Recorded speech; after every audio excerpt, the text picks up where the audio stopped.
കണ്ണൂർ കോർപ്പറേഷനിൽ കിരാത ഭരണമെന്ന കോൺഗ്രസ് അനുകൂല തൊഴിലാളി സംഘടനയായ INTUC AC റൂമിലിരുന്ന കുത്തക മുതലാളിമാരുടെ കാര്യം നോക്കാനല്ല UDF പ്രവർത്തകർ ഭരണം ഏൽപ്പിച്ചതെന്ന് INTUC ജില്ലാ പ്രസിഡന്റ് ഡോക്ടർ ജോസ് ജോർജ് പ്ലാത്തോട്ടം പറഞ്ഞു.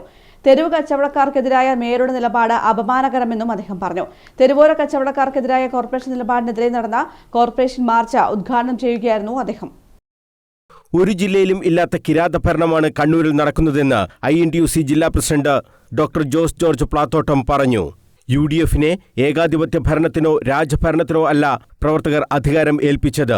AC റൂമിലിരുന്ന് AC കാറിൽ സഞ്ചരിച്ച് കുത്തക മുതലാളിമാരുടെ കാര്യം മാത്രം നോക്കി പ്രവർത്തിക്കാനല്ല ഭരണമേൽപ്പിച്ചത്. ഇവിടെ UDFന്റെ നേതൃത്വത്തിലുള്ള ഭരണം അവരെ ഭരണസ്ഥിരാ കേന്ദ്രത്തിലേക്ക് നയിച്ചത് ഏകാധിപത്യ ഭരണത്തിന് വേണ്ടിയല്ല, ഇവിടെ രാജകീയ ഭരണം നടത്താനല്ല. AC റൂമിലിരുന്നു കൊണ്ട് AC കാറിൽ സഞ്ചരിച്ചുകൊണ്ട് കുത്തക മുതലാളിമാരുടെ കാര്യം മാത്രം നോക്കി ഇവിടെ പ്രവർത്തിക്കാനല്ല. പയ്യാമ്പലത്ത് ഉൾപ്പെടെ തെരുവോര കച്ചവടക്കാരെ ഒഴിപ്പിക്കാനാണ് നീക്കം നടത്തുന്നത്. പയ്യാമ്പലത്ത് നിന്ന് ജയിച്ച മേയർ എടുക്കുന്ന നിലപാട് അപമാനകരമാണ്.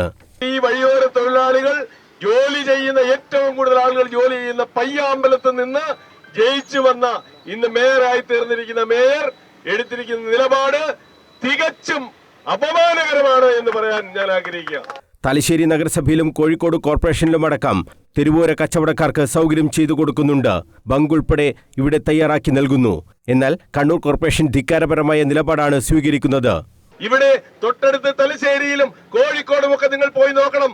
അവിടെ എങ്ങനെയാണ് വഴിയോര കച്ചവടക്കാരെ സംരക്ഷിക്കുന്നതെന്ന്.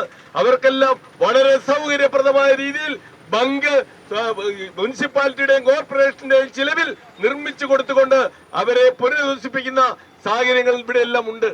കള്ളന്മാരെ പോലെ രാത്രികാലത്താണ് കോർപ്പറേഷൻ അധികൃതർ പരിശോധന നടത്തുന്നത്. ശോഭ എന്ന് പറയുന്ന ഒരു വിധവയായ ഒരു വൃദ്ധയായ സ്ത്രീ അവർ ജീവിതോപാധിക്ക് വേണ്ടി അവരുടെ ജീവിതം മുന്നോട്ട് കൊണ്ടുപോകാൻ അവരൊരു സൈക്കിൾ വണ്ടിയിൽ അവരെ ലോട്ടറി കച്ചവടം നടത്തിയിരുന്നു.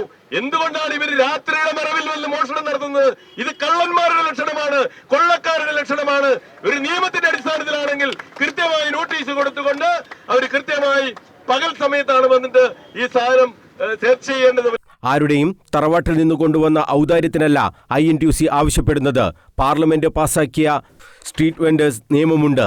അതനുസരിച്ച് വേണം കോർപ്പറേഷൻ പ്രവർത്തിക്കാനെന്നും ഡോക്ടർ ജോസ് ജോർജ് പ്ലാത്തോട്ടം പറഞ്ഞു. കോർപ്പറേഷന്റെ ദ്രോഹ നടപടികൾ അവസാനിപ്പിക്കുക, വഴിയോര കച്ചവടക്കാരുടെ തൊഴിൽ സംരക്ഷിക്കുക, നിലവിലുള്ള മുഴുവൻ വഴിയോര കച്ചവടക്കാർക്കും പുതിയ സർവേ നടത്തി സ്ട്രീറ്റ് വെൻഡർ കാർഡ് അനുവദിക്കുക തുടങ്ങിയ ആവശ്യങ്ങൾ ഉന്നയിച്ചാണ് കേരള പ്രദേശ് വഴിയോര വ്യാപാരി തൊഴിലാളി കോൺഗ്രസ് കോർപ്പറേഷൻ ഓഫീസിലേക്ക് മാർച്ച് നടത്തിയത്. ജില്ലാ പ്രസിഡന്റ് M പ്രഭാകരൻ അധ്യക്ഷത വഹിച്ചു. General secretary AT Nishath, MV Premarajan, UK Shailaja, Shameer Pallipram, KC Ullasan, P Ismail, PA Hari തുടങ്ങിയവർ സംസാരിച്ചു. News bureau, Kannur.